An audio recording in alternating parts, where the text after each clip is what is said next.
compañeros, vamos a iniciar el módulo 2 en este curso de Ecos Internacionales, en esta edición, y me toca presentar a ustedes a dos ponentes de gran experiencia. El tema del módulo es sobre microbiota e infecciones gastrointestinales. Soy el doctor Ricardo Santoyo Valenzuela, gastroenterólogo de la ciudad de León, Guanajuato, y es para mí un gusto, un honor presentarles en primer término a la doctora Ana Teresa Abreu y Abreu, muy conocida a nivel nacional e internacional. La doctora Abreu nos va a hacer favor de hablar sobre dieta, obesidad y microbiota. La doctora Abreu es especialista en gastroenterología del Centro Médico Nacional del siglo XXI. Ella también ha sido una pionera en este tema de la microbiota y en los últimos años se ha dedicado con ahínco a estas áreas de la medicina. Ella trabaja actualmente en el Hospital Ángeles del Pedregal de la Ciudad de México. Entonces van ustedes a escuchar su disertación sobre el tema.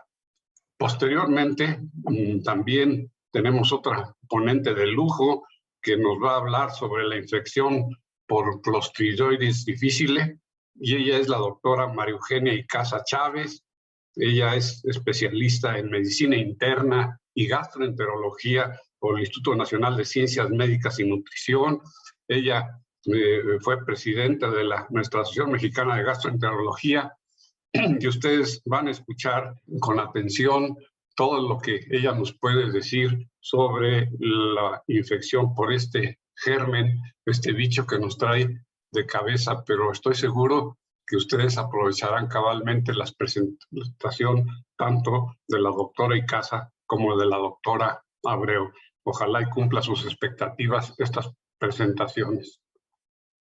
Hola, ¿qué tal, doctores? Soy la doctora Sofía Villar Chávez, gastroenteróloga de la Ciudad de México, y es un honor para mí presentarles al doctor Francisco Javier Bosques Padilla. Él es especialista en medicina interna, gastroenterología y hepatología. Es investigador y médico en el Hospital Universitario Dr. José Eleuterio González de la Universidad Autónoma de Nuevo León. El doctor Bosques nos presentará los trabajos más relevantes de la DDW en el tema infección por Helicobacter pylori. Es para mí también un honor presentar al doctor Miguel Ángel Valdovinos Díaz. Él es especialista en medicina interna, gastroenterología y endoscopía en el Instituto Nacional de Ciencias Médicas y Nutrición Salvador Subirán. Realizó su Research Fellowship en motilidad gastrointestinal en la clínica Mayo Rochester, Minnesota. Actualmente, es profesor titular del curso de gastroenterología por la UNAM en el Instituto Nacional de Nutrición y es director del Centro de Organización Mundial de Gastroenterología en México. El doctor abordará el tópico de disbiosis, trasplante de microbiota y otras microbiomoterapias en enfermedades gastrointestinales. Adelante, doctor.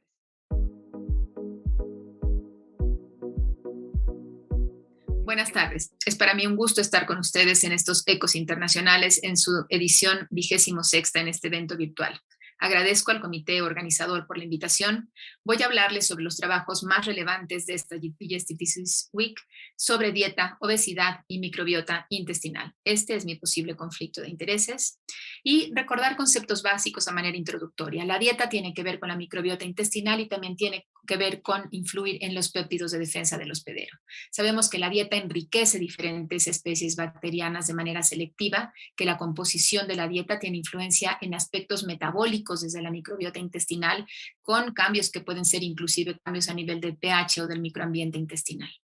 Estos factores dietarios pueden tener fluctuaciones dependiendo de nuestra ingesta dietaria y pueden controlar la expresión de lo que denominamos péptidos de defensa del hospedero. Reconocerán ustedes a las defensinas, pero existen distintos péptidos de defensa.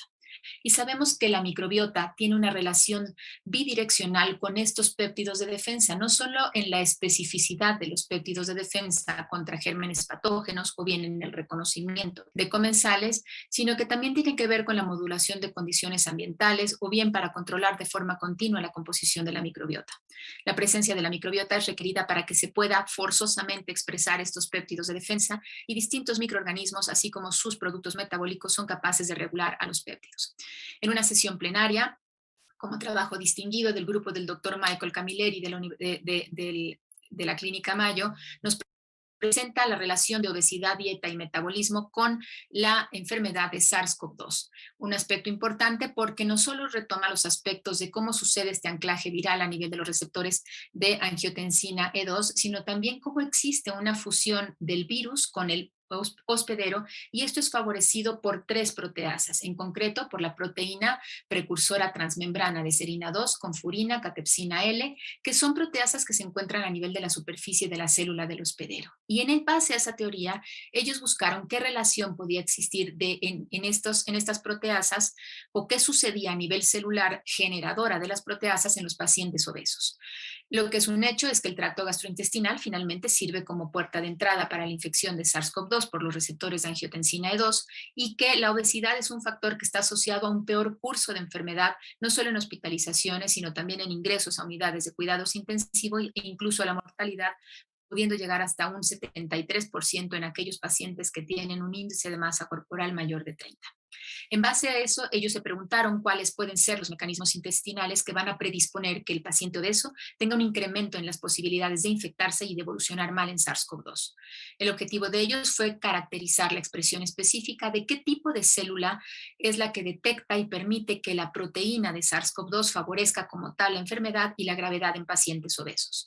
Para eso, ellos ocuparon equipos que se ocupan en microbiota intestinal de forma directa sobre la secuenciación de la mucosa colónica que ellos obtenían en base a sigmoidoscopía. En base a esto, ellos evaluaron qué tipos de proteínas existían en esas biopsias y ubicaron 3. Por supuesto, los receptores de angiotensina E2 que conocemos, pero también la proteína precursora transmembrana de serina 2 y catepsina L. Buscaron la expresión que existía diferencial entre los obesos y entre pacientes delgados, y como podemos ver, ellos, en base a esta secuenciación y búsqueda de linajes celulares con equipos, el Chromium 10X Genomics, para la preparación de hacer esta biblioteca de secuenciación simple celular, eso es lo que corresponde a las siglas, seguido de una secuenciación con Illumina HiSeq 4000, ubicaron cuáles eran los factores de entrada de SARS-CoV-2 que favorecían la enfermedad y si había una expresión diferencial significativa. Para ello, lo que hicieron además fue validar la expresión de genes y de proteínas con un Illumina TruSeq y la microscopía focal de inmunofluorescencia cuantitativa, encontrando que había una mayor expresión de distintos grupos celulares a nivel de los colonocitos, a nivel de las células estromales y a nivel de las células globales. Aspectos importantes y para resaltar que había una mayor expresión de las células caliciformes de la proteína precursora transmembrana tipo de la serina 2, y esta es la que está más aumentada en un nivel de 4.6 veces. Seguida de la expresión a nivel de las células estromales de catepsina L, está aumentada en 1.2 veces, y muy parejo la expresión de receptores de angiotensina E2, que esto sucede a nivel de la parte superior de la cripta de los colonocitos, pero no fue tan significativa como lo que sucedía con catepsina L y con la proteína transmembrana de serina 2. Lo que sí es importante es que además documentaron que se trataba de estas proteasas, esto en base a estudios de RNA mensajero, y fue determinante o significativamente relevante en los pacientes que tenían obesidad. Tras el análisis de secuenciación simple celular del epitelio colónico, este grupo concluye que en obesidad hay una mayor presencia de múltiples conjuntos de células epiteliales, sean caliciformes, sean estromales o los propios colonocitos, que van a favorecer una sobreexpresión de factores de entrada a nivel de las proteasas. Esto confirma además que existe a nivel del sistema digestivo una vía de entrada para la infección de SARS-CoV-2.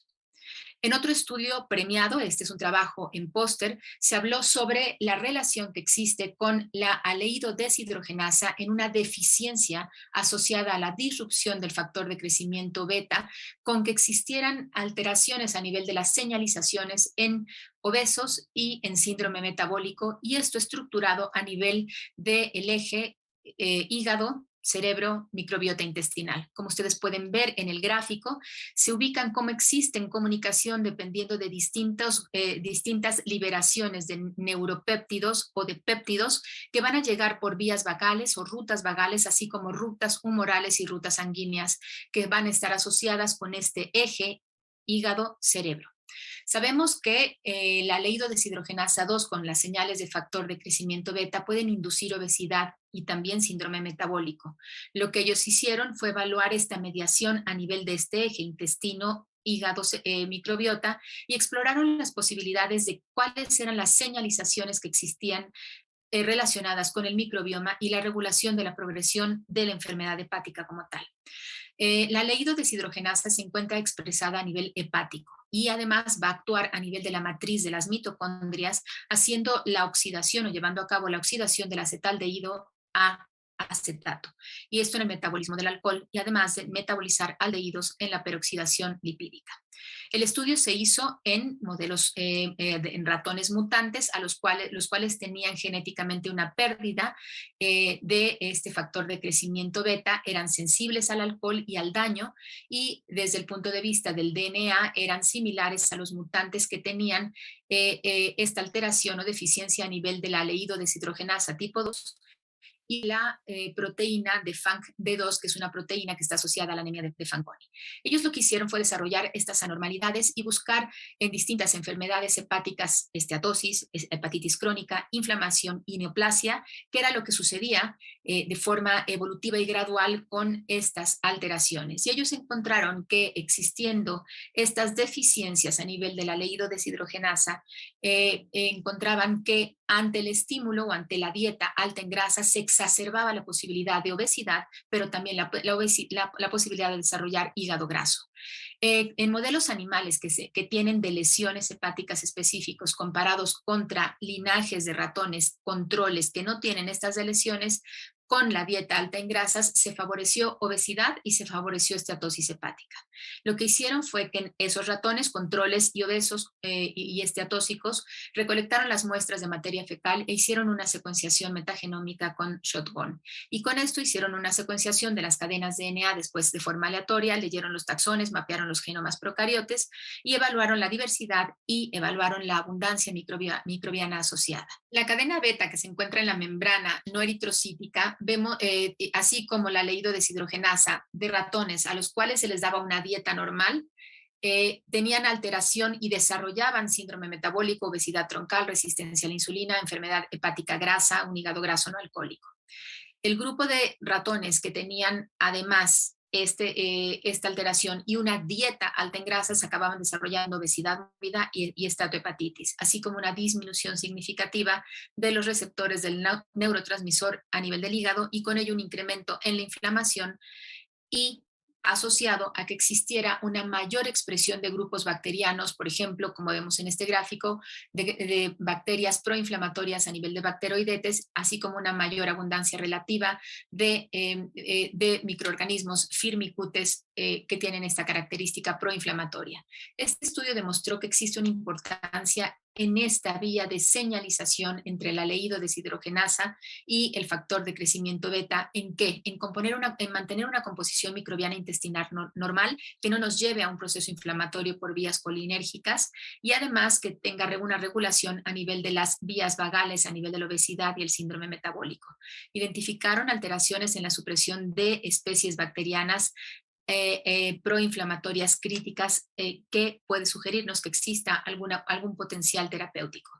Con esto concluimos que el tracto digestivo, no hay duda, es un portal de entrada para la infección por SARS-CoV-2, que los pacientes con obesidad tienen una mayor expresión de la proteína precursora de transmembrana de la serina 2, así como de catepsina L, que las señalizaciones vagales, humorales y sanguíneas están asociadas a que existan elementos tóxicos en una dieta alta en grasa, pero también están involucrados algunas otras alteraciones genéticas y explican el involucro que existe del eje hígado, cerebro, microbiota intestinal, así como la progresión de daño hepático.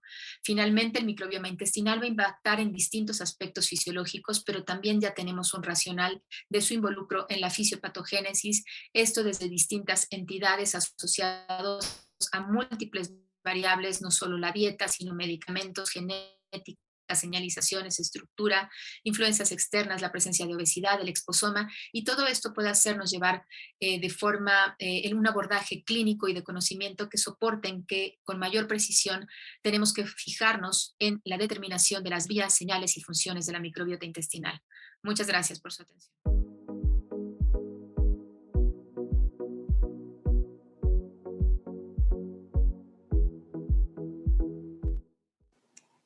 Buen día a todos.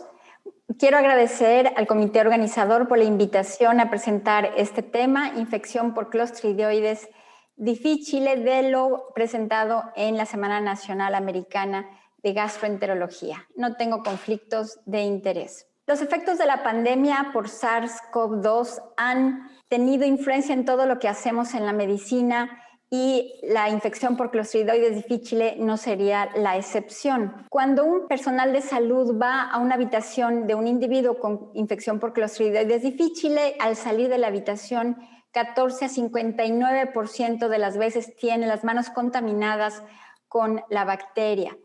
Sabemos muy bien que las esporas se pueden eliminar con lavado de manos, con jabón y agua, pero no se eliminan muy bien con el uso de gel, que particularmente es lo que ha aumentado en esta pandemia. Para evaluar el efecto de la pandemia en la infección por Clostridioides difficile, el grupo de Suárez analizó cuál sería el efecto de la promoción del lavado de manos antes de la llegada de la pandemia. O sea, antes de que hubiera ya casos hospitalarios, la gente se preparaba incrementando el lavado de manos. Ellos evaluaron de manera retrospectiva la incidencia de infección por Clostridioides difficile en enero a marzo del 2020, antes de que empezaran los casos, y la compararon con el mismo periodo de 2019, tomando en cuenta las infecciones de inicio hospitalario en individuos que tenían por lo menos 72 horas de hospitalización.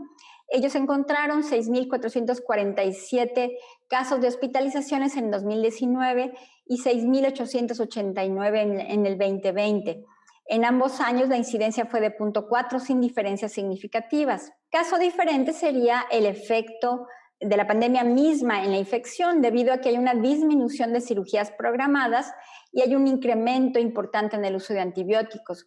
La hipótesis del grupo de Hazel fue que el uso de equipo de protección personal, el lavado de manos y la reducción de hospitalizaciones podría reducir la incidencia de infección por Clostridioides difficile en la primera ola de pandemia en Irlanda. Analizaron los casos de infección, el uso de antibióticos y las auditorías de lavado de manos de marzo a mayo del 2020 y demostraron una disminución de la incidencia de la infección en comparación con el año 2018 y 2019, con una P significativa.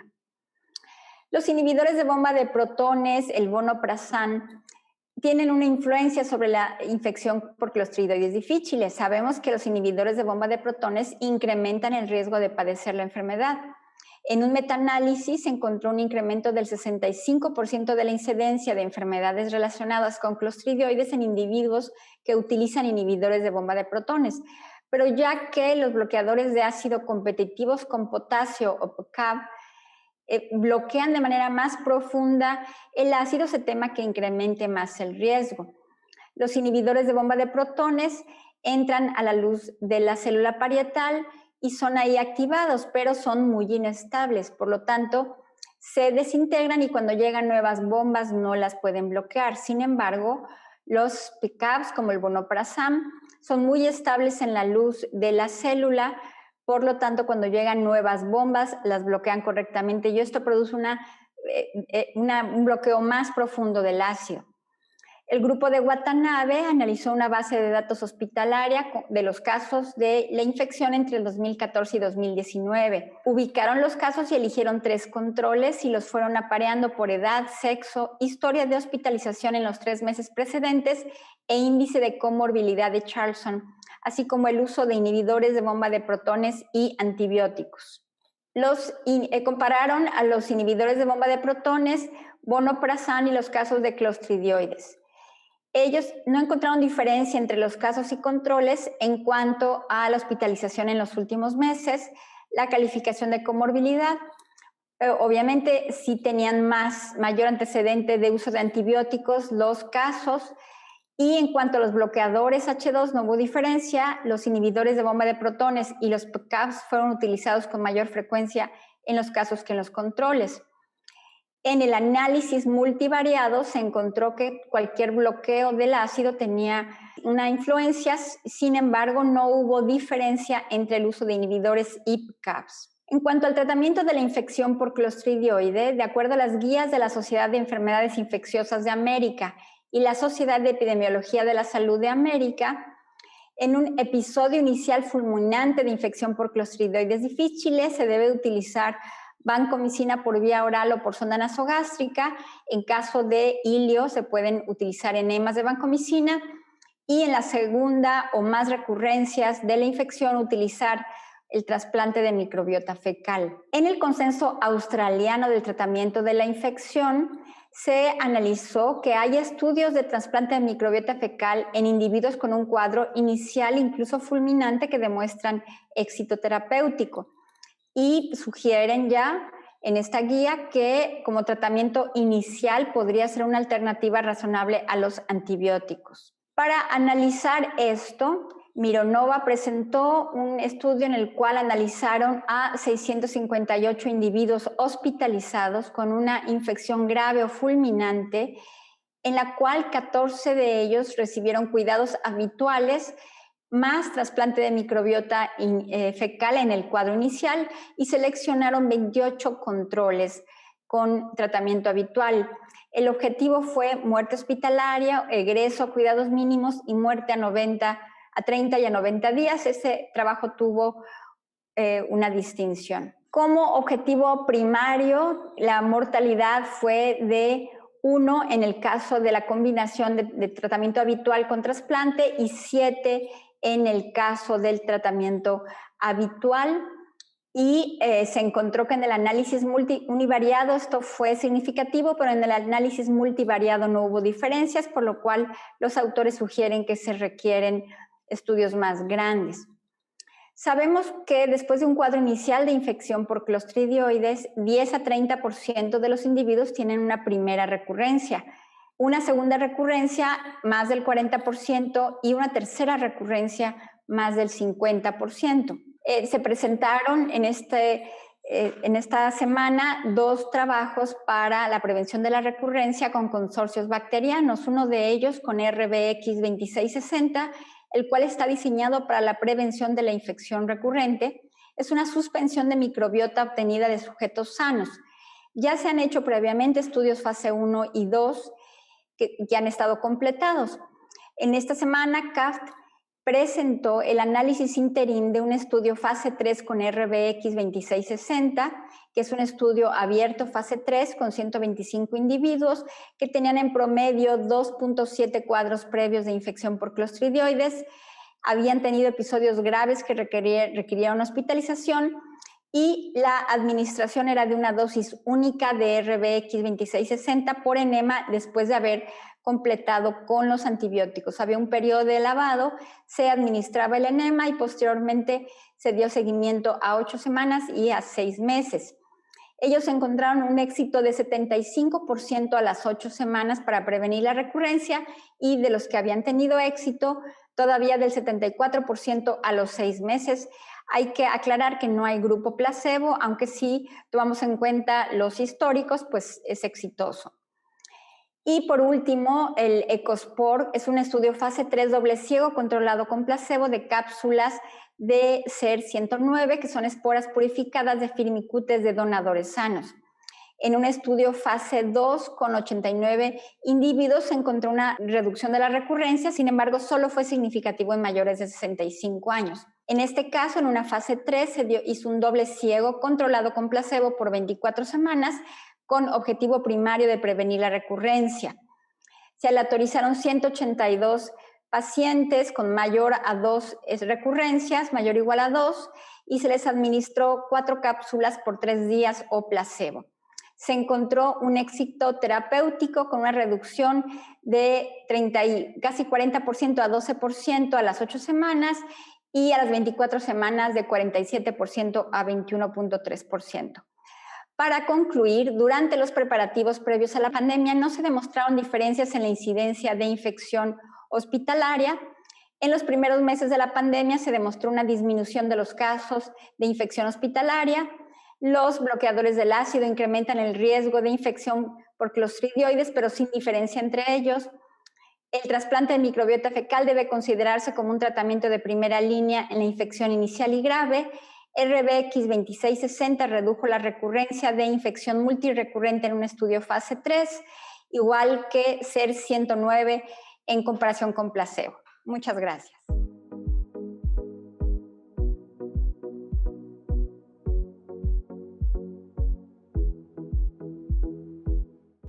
Buen día, me presento, soy Francisco Bosques Padilla y tengo la oportunidad de presentarles a ustedes el tema de la infección por Helicobacter pylori. En cuanto a mi conflicto de intereses, no tengo conflicto de interés por los conceptos que voy a expresar en esta charla. Les voy a presentar de los pocos trabajos que este año se llevaron a la Reunión Americana de Enfermedades Digestivas el pasado mes de mayo, que como ustedes deben de saber fue virtual. Lo que yo considero son los trabajos más importantes en relación a la enfermedad que me ocupa.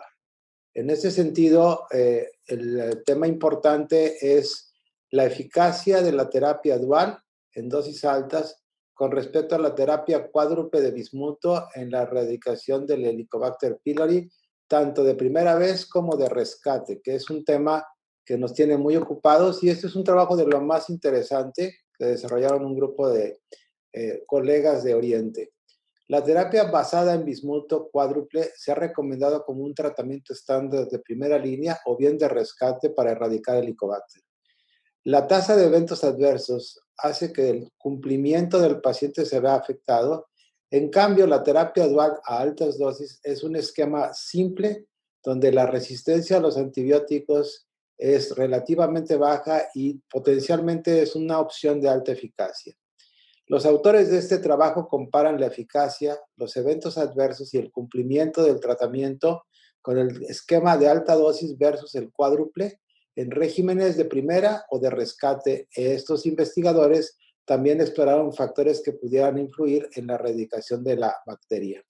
Fueron 2.672 pacientes, de los cuales incluyeron a más de 1,000 con infección por Helicobacter. Antes del tratamiento, todos los pacientes se les sometió a una endoscopía, se tomaron biopsias y se hicieron pruebas por medio de cultivo y prueba de sensibilidad mediante la prueba del Epsilon Test.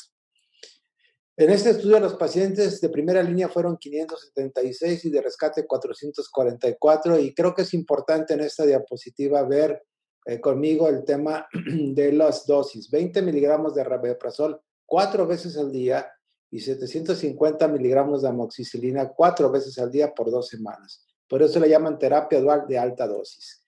Y la terapia cuádruple con rabeprazol 2 veces al día, bismuto 4 veces al día, metronidazol 4 veces al día y tetraciclinas 4 veces al día. El esquema de terapia de bismuto cuádruple se acotó a 10 días para reducir la tasa de eventos secundarios y asegurar el cumplimiento de los pacientes.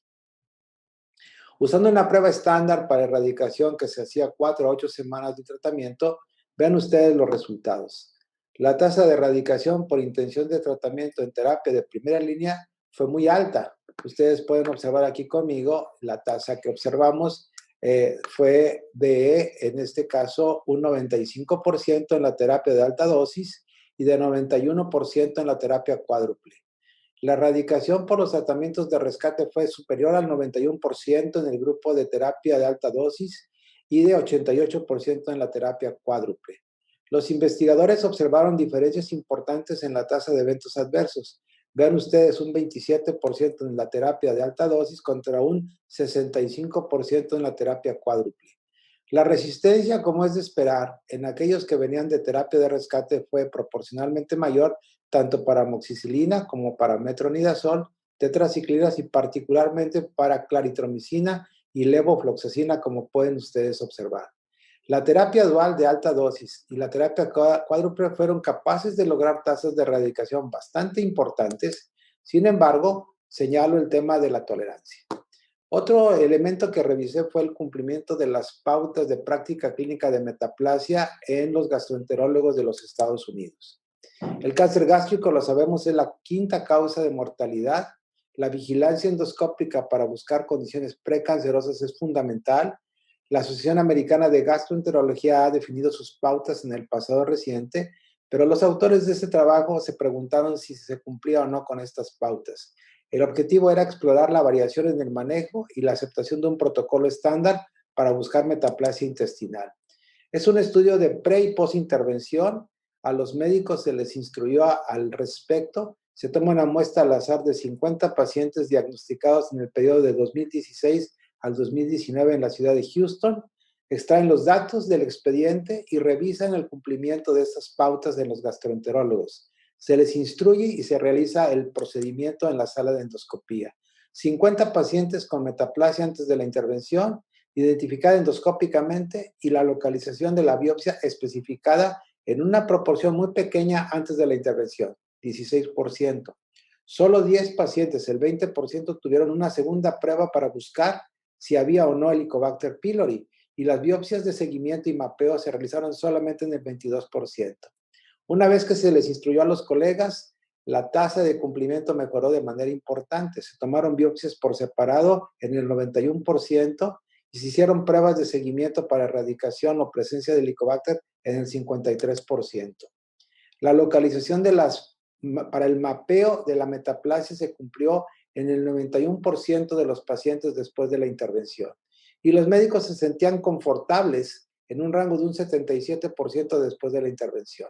Este protocolo estandarizado podría hacer que hiciéramos el trabajo de rutina y el seguimiento de esta condición precancerosa de una manera más eficiente. Otro tema importante, y lo traigo a cuento porque el tema de la resistencia a antibióticos es un problema emergente, es lo que llaman los investigadores infectólogos secuenciación de siguiente generación. Es fundamental conocer la resistencia. En los Estados Unidos se conoce poco al respecto, lo mismo que en México, y usando la secuenciación de siguiente generación, este es un método eficiente en el cual se extrae el DNA de materiales incluidos incluso en parafina y se define las mutaciones relacionadas con la bacteria y los antibióticos. Para ello utilizaron biopsias incluidas en formalina en un periodo de tiempo de 1 año. Los perfiles de resistencia utilizando esta tecnología que se llama secuenciación de siguiente generación define la resistencia a quinolonas, metronidazol, claritromicina, ampicilina, tetraciclinas y rifabutina. Se registran los datos de los pacientes y estos son los resultados. Interesante que ellos pudieron recuperar el 98.9% de las muestras en parafina y en el cuadro de la derecha ustedes pueden ver la resistencia antibiótica.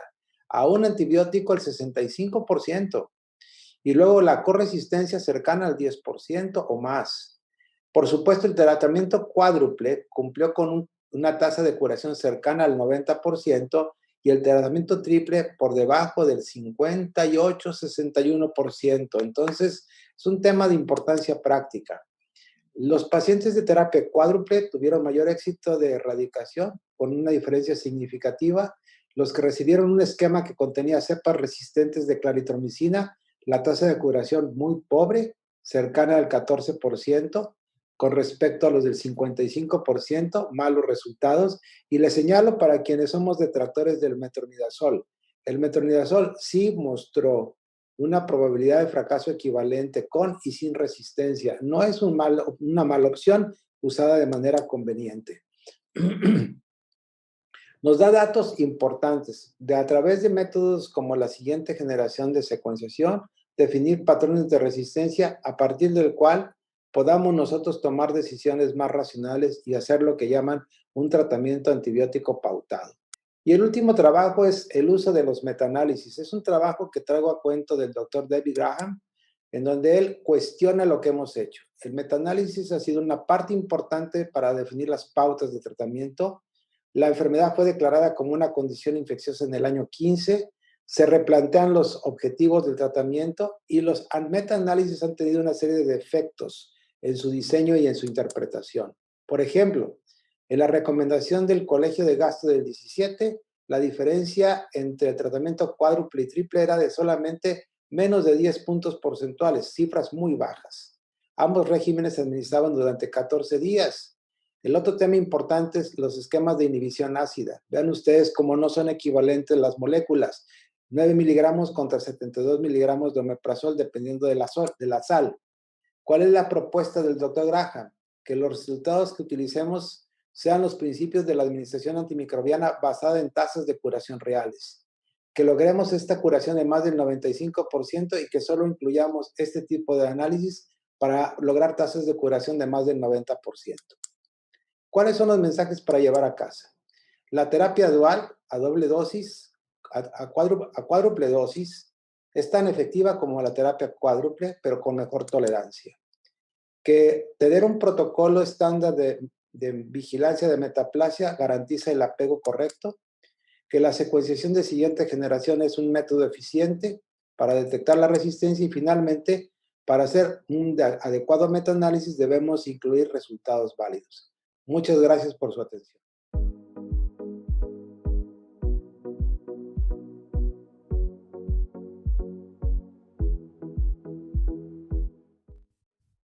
Quiero agradecer a la Asociación Mexicana de Gastroenterología y al Comité Organizador de ECOS Internacionales para permitirme hablarles sobre los trabajos presentados sobre disbiosis, trasplante de microbiota fecal y otras microbioma terapias en enfermedades gastrointestinales. Voy a presentar 3 trabajos, uno relacionado con los cambios en la microbiota en la infección por COVID-19, otro trabajo muy interesante sobre la presencia de espiroquetas colónicas en patología gastrointestinal, el SIBO producido por arqueas metanogénicas y 2 trabajos sobre bacterioterapia oral en COVID-19 y un nuevo bioterapéutico vivo denominado Blautix en síndrome de intestino irritable. Todos ustedes saben que la infección por COVID-19 afecta el tubo digestivo, disminuyendo los simbiontes comensales y aumentando los patógenos oportunistas. Y de hecho se ha observado que algunas especies bacterianas que se incrementan con la infección por COVID-19 pueden estar asociados con una mayor severidad de la infección.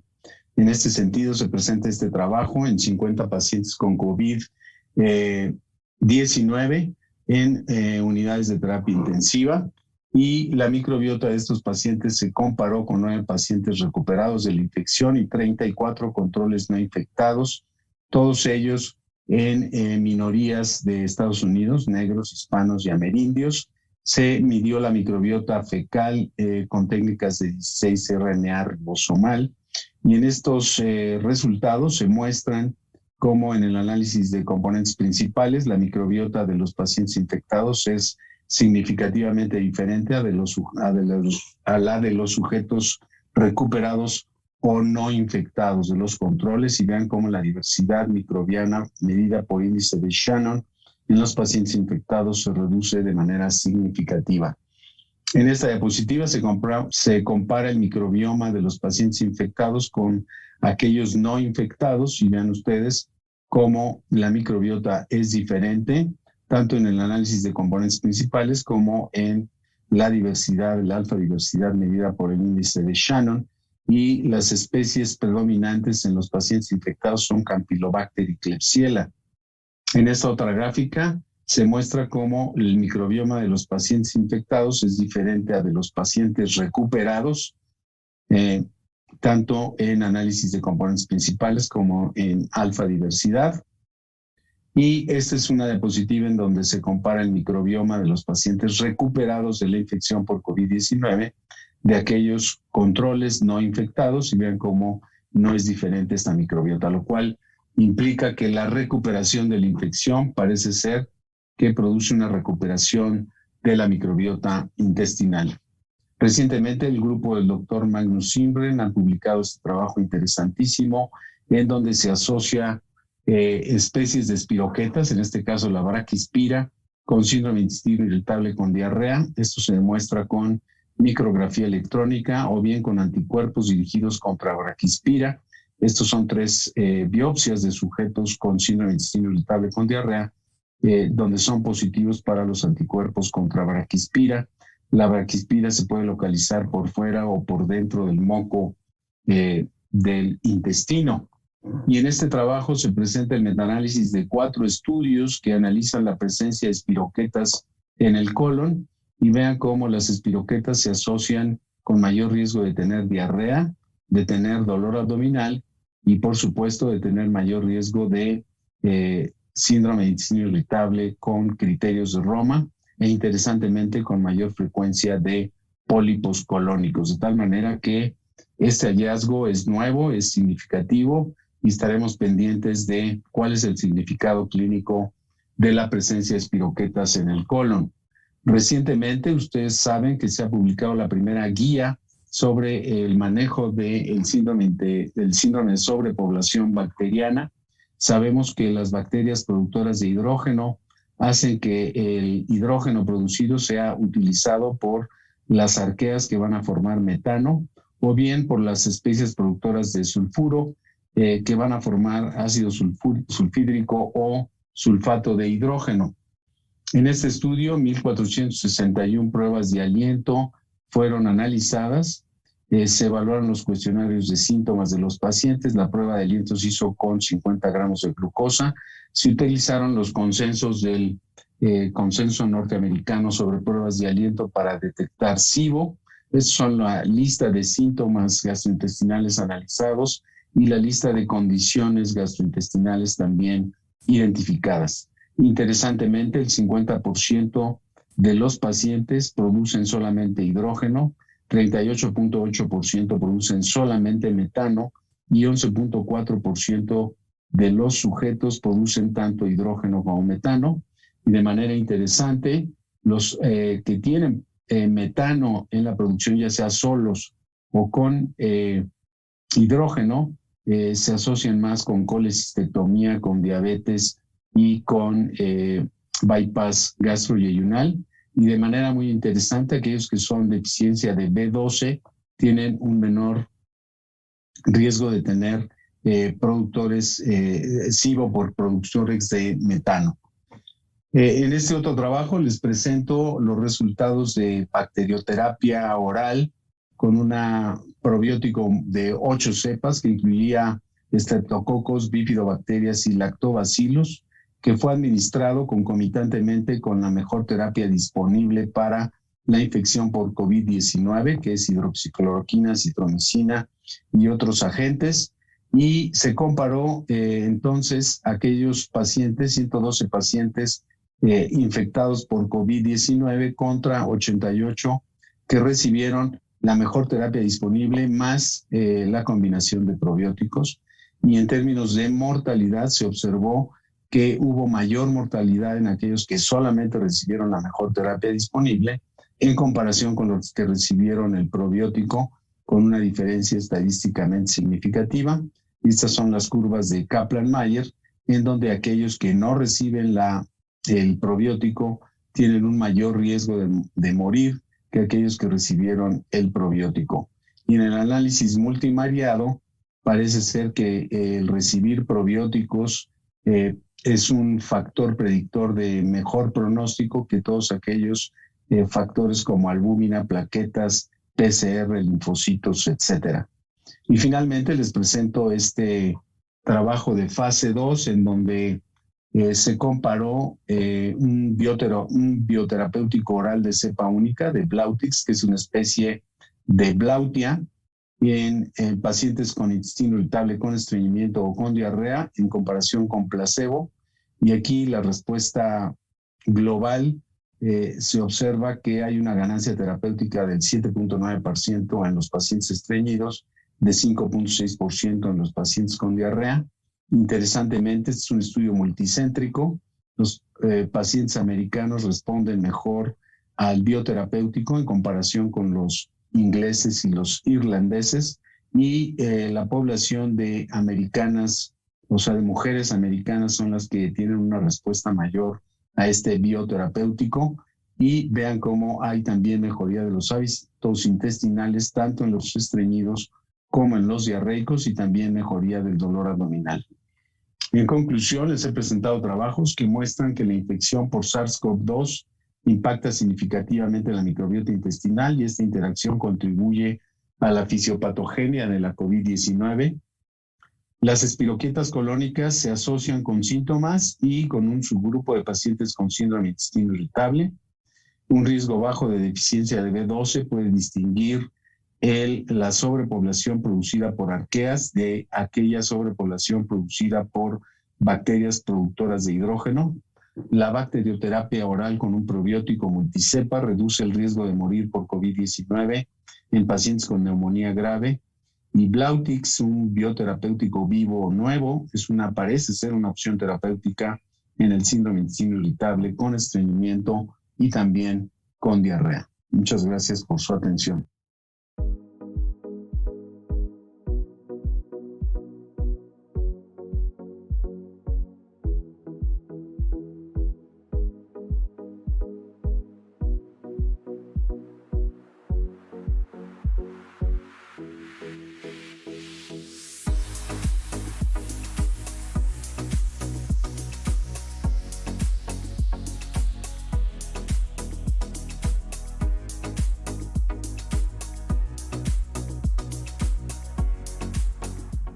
Pasaremos ahora a la sección de preguntas y respuestas, y me voy a permitir pasar las preguntas primero a la doctora Abreu y luego a la doctora Icaza. En realidad, a la doctora Abreu es un comentario y una pregunta. La felicitan por estos trabajos tan interesantes en animales de experimentación que lo ponen a uno mucho a pensar qué utilidad pueden tener en el futuro. Seguramente la habrá. Y una de las preguntas es si usted recomendaría alguna dieta especial o algún tipo de probióticos en obesos que tienen alto riesgo de contaminarse, están atendiendo a su familiar en la casa. ¿Qué quiero entender esta pregunta? Y son gorditos y se pueden infectar, y además de todas las medidas, ¿usted les recomendaría una dieta especial o probióticos para prever precisamente todo lo que nos mostró en esos trabajos tan interesantes y que no ocurran a nivel intestinal o a nivel hepático, doctora Abreu? Gracias, doctor Santoyo. Buenas tardes a todos. Bueno, realmente los grandes modificadores de la microbiota intestinal son, por supuesto, la dieta. Como primer parámetro, yo creo que sería tener una dieta equilibrada, evitar azúcares complejos, evitar grasas poliinsaturadas, básicamente tener una vida activa en cuanto a ejercicio, y estos parecen ser los mejores modificadores de la microbiota intestinal. En cuanto al enfoque del intestino como un órgano inmunitario, el órgano inmunitario número uno, finalmente sí se puede, por supuesto, favorecer que haya una mejor inmunocompetencia. Incluso se ha visto en estudios en COVID como si se incrementan aportes vitamínicos con vitamina D, con zinc, con C, como antioxidantes, incluso con polifenoles, se incrementan linajes celulares de inmunocompetencia, en concreto a nivel de los linfocitos. Y lo mismo en cuanto a cepa especificidad, es conocido, no como una novedad, esto es conocido que la cepa BB536 es una cepa que otorga o que favorece una inmunocompetencia como tal desde el intestino. Pero también hay sobre la marcha trabajos con otras cepas donde se ha visto no solo la respuesta en cuanto al curso de la enfermedad, sino también respuesta a nivel de reducción de dímero D, de ferritina, de reactantes de fase aguda, de citocinas proinflamatorias, que son los trabajos, yo creo que prometedores más que para prevención que trans enfermedad. Muchas gracias. Hay muchas preguntas para para Maru y para el doctor Valdovinos también, entonces tenemos el tiempo limitado. Yo pasaría con Maru. Aquí hay una pregunta. Maru, nos mostraste que realmente hay mucho riesgo de usar inhibidores de bomba de protones y vonoprazan, que casi son iguales. Pero por otro lado sabemos que el vonoprazan tiene una potencia enorme y que a lo mejor hay mucho más riesgo de usar vonoprazan en estos pacientes. ¿Tú lo contraindicarías, usar vonoprazan en pacientes hospitalizados con alto riesgo de desarrollar infección por Clostridoides difficile? Bueno, no creo que haya algún estudio específico en cuanto a contraindicarlos en pacientes ya hospitalizados. O sea, el riesgo no fue diferente con inhibidores de bomba de protones y con PCAB en este grupo de individuos japoneses. Sabemos, de hecho, que en pacientes en terapia intensiva a veces es más recomendable utilizar bloqueadores H2 porque el uso de inhibidores de bomba de protones puede estar asociado al desarrollo de neumonías. Entonces, probablemente la idea sería que, aunque no se ha demostrado que sean peores que los inhibidores de bomba de protones, hay que tomar las mismas precauciones que con estos mismos, ¿no? Lo importante de este estudio es que no demostró que fuera peor los PCABs, pero realmente creo que todavía falta tener más información porque el bloqueo ácido es mucho más profundo y creo que, como comentaba también Mercedes anteriormente, todavía no podemos cantar victoria en cuanto a los efectos a largo plazo y los efectos en las infecciones de los PCABs. Muchas gracias. Aquí hay una pregunta muy práctica e interesante. Tú nos mostraste claramente cuáles son los medicamentos de elección, vancomicina, etcétera, pero en muchos lugares es muy costosa y muy difícil de adquirir y de utilizarse vancomicina. ¿Qué nos puedes decir, así para el pueblo, para la gente, si podemos pensar en metronidazol como una opción terapéutica, aunque tiene sus bemoles, pero en la práctica clínica están a veces cruzados de brazos ante la carencia de un medicamento tan caro y difícil de conseguir como la vancomicina? Bueno, actualmente se sabe que la vancomicina es más eficaz en el tratamiento de la infección por Clostridioides que el metronidazol. Y sí, a veces cuesta trabajo encontrarlo también aquí en mi pueblo, pero hay que luchar y batallar para conseguir la vancomicina. No tenemos tampoco fidaxomicina, entonces pues actualmente esa es la mejor opción y pues simplemente hay que buscarlo en varias farmacias o conseguirlo en algún otro estado, pero si no se tiene nada más hay que usar el metronidazol, pero tampoco tenemos fidaxomicina. Perfecto, muchas gracias. Una última pregunta. ¿Tú qué recomendarías? No tenemos aquí esas cepas tan específicas para evitar las recurrencias. ¿Qué tratamiento, qué hacemos en nuestro país para evitar las recurrencias desde un punto de vista práctico? Bueno, ya he leído algunas opiniones de expertos que piensan que sobre todo el uso de SER-109 pudiera ser algo efectivo en el futuro. Todavía no es un medicamento que esté disponible comercialmente y por supuesto tampoco en nuestro país. Por el momento lo que tenemos en México es que ante las recurrencias volvemos a dar el esquema de vancomicina y usamos una dosis de disminución a lo largo de varias semanas, de 8 semanas en que se va disminuyendo la dosis y eso suele ser efectivo y en caso de multirrecurrencia tendríamos que utilizar trasplante de microbiota fecal.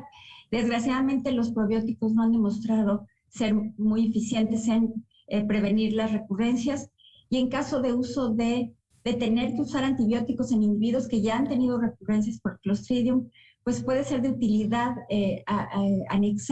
adicionar vancomicina para prevenir una nueva recurrencia. Muchas gracias.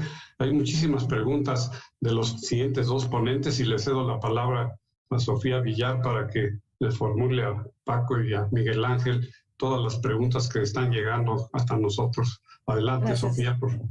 Gracias, doctor Santoyo. Los felicitan, doctor Valdovinos. La primera pregunta que nos hacen es que si la disbiosis intestinal en los pacientes con COVID-19 es una causa de la infección o es consecuencia del tratamiento.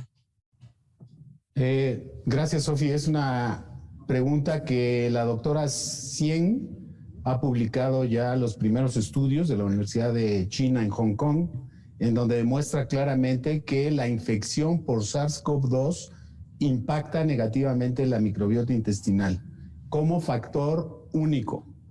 Por supuesto, también ella ha demostrado en otros estudios que la combinación de otros factores como son obesidad, edad avanzada, estancia en terapia intensiva, el uso de antibióticos o el uso de estos fármacos que están en investigación como el ritonavir o tofacitinib, etcétera, también impactan de manera más importante la microbiota intestinal, pero la sola infección por COVID-19 puede alterar la microbiota intestinal, y ella también ha demostrado que el cambio puede ser muy prolongado, inclusive a más de 6 meses de haberse recuperado de la infección por COVID-19, se sigue impactando la microbiota intestinal.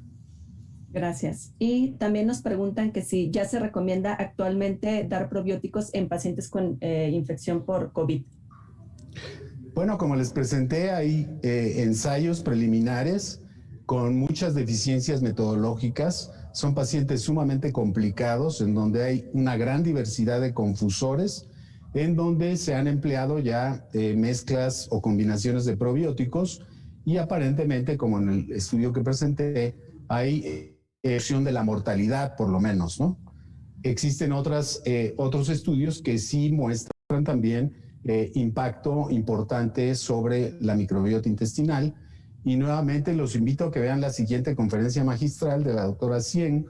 Ella ha hecho una combinación de probióticos y ha hecho un ensayo ya aleatorio y prospectivo, en donde muestra claramente cómo algunas combinaciones de probióticos, por supuesto no los que tenemos disponibles comercialmente, ese es un mensaje para toda la audiencia, los probióticos que tenemos disponibles comercialmente no se han ensayado en COVID-19, y la doctora de Hong Kong nos va a presentar este trabajo en donde se demuestra un beneficio claro para la restauración o la rebiosis de la microbiota en pacientes que sufrieron la infección por COVID-19.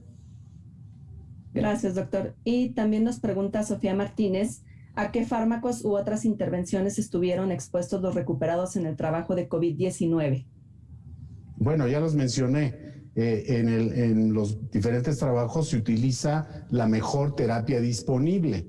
Entonces, estos pacientes son sometidos a tratamientos con dexametasona, a tratamientos con anticoagulantes, a tratamientos con ritonavir, a tratamientos con tofacitinib, etcétera, etcétera. O sea, es la mejor terapia disponible. A eso se refiere los tratamientos.